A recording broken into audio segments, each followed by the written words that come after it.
Et si apprendre, ce n'était pas juste emmagasiner de l'info, mais plutôt une sorte d'ascension?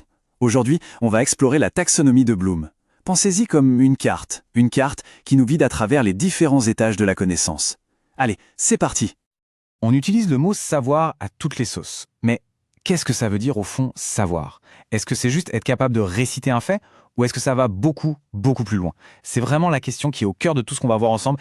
Heureusement, pour s'y retrouver, il existe un plan, une sorte de GPS pour notre cerveau. L'idée, c'est que l'apprentissage, ce n'est pas du tout un grand bazar, mais plutôt une progression qui a une vraie logique. Voyons un peu comment tout ça s'organise.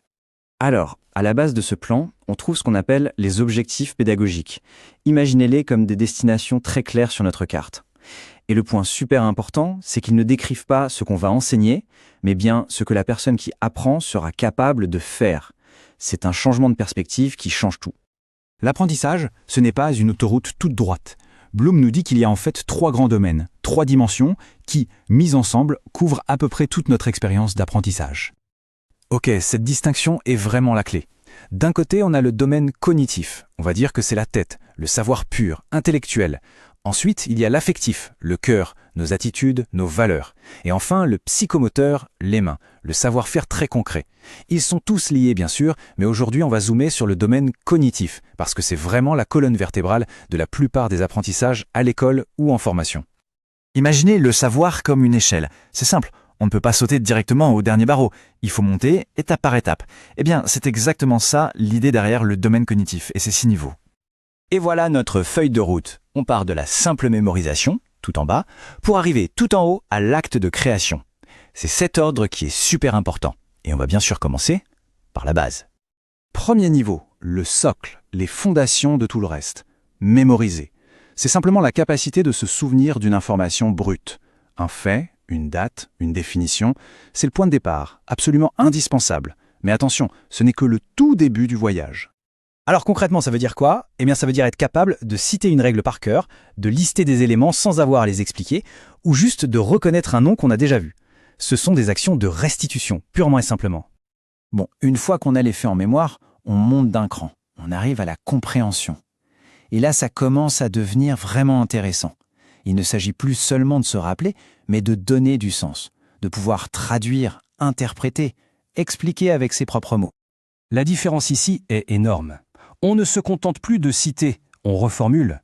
On n'énumère plus, on explique le pourquoi du comment. On ne fait plus que reconnaître, on résume l'essentiel. Bref, on s'approprie l'information. Allez, on monte sur le 3e barreau de notre échelle, l'application. C'est le moment crucial où le savoir quitte le monde de la théorie pour entrer dans la pratique. On prend une règle, un concept, une méthode et on l'utilise dans une situation bien réelle. Et ce passage à l'action est très concret. C'est, par exemple, appliquer la règle du participe passé quand on écrit. C'est utiliser une grille d'analyse pour décortiquer un texte. Ou encore, rédiger une lettre en suivant un modèle précis. Le savoir devient un véritable outil. Là, on change des dimensions. On entre dans ce qu'on appelle les compétences de pensée d'ordre supérieur. Analyser, c'est un peu comme jouer au détective ou au mécanicien. On démonte le moteur, on regarde les différentes pièces pour comprendre comment tout ça fonctionne ensemble. Ici, il ne s'agit plus juste d'appliquer une règle, mais de vraiment décortiquer, de trouver la structure cachée d'un poème, d'identifier les arguments forts et les arguments faibles dans un débat, de faire la différence entre les nuances de la langue. C'est voir l'architecture qui se cache derrière la façade. On arrive à l'avant-dernier niveau, et pas le plus facile, l'évaluation. C'est le moment où on met sa casquette de critique. On ne se contente plus de comprendre comment c'est fait, on porte un jugement de valeur dessus. Mais attention, pas un jugement au hasard, un jugement argumenté, qui s'appuie sur des critères bien précis. C'est le niveau du débat, de la critique constructive. C'est être capable de justifier pourquoi on pense qu'une interprétation est meilleure qu'une autre, de critiquer la solidité des arguments de quelqu'un. C'est à ce moment-là que la pensée devient vraiment personnelle et affirmée. Et nous voilà arrivés tout en haut de l'échelle. Créer, c'est le point culminant de l'apprentissage. Après avoir mémorisé, compris, appliqué, analysé et évalué, on est enfin capable de prendre tous ces éléments, de les réassembler et de construire quelque chose d'original, de nouveau. C'est vraiment la synthèse ultime. Composer une histoire qui n'existait pas avant. Produire une œuvre qui porte sa propre marque. Concevoir un projet de A à Z.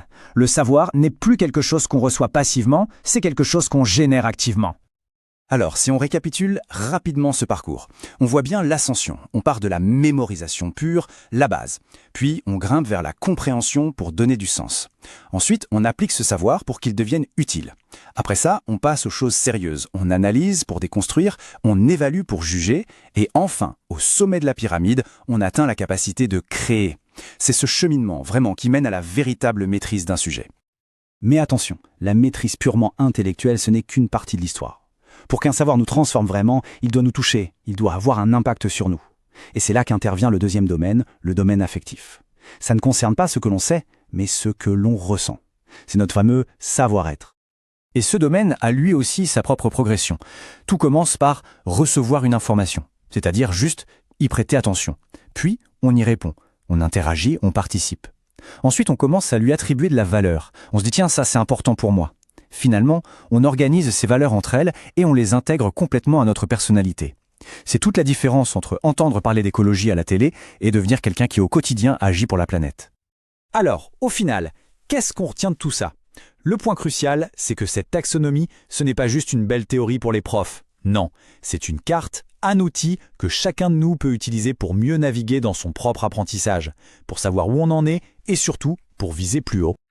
La prochaine fois qu'on se met à apprendre quelque chose, on peut prendre une seconde pour se poser la question « Ok, là, est-ce que je suis juste en train de mémoriser ou est-ce que j'ai vraiment compris ? Est-ce que je serai capable de l'appliquer, de l'analyser, de l'évaluer ?»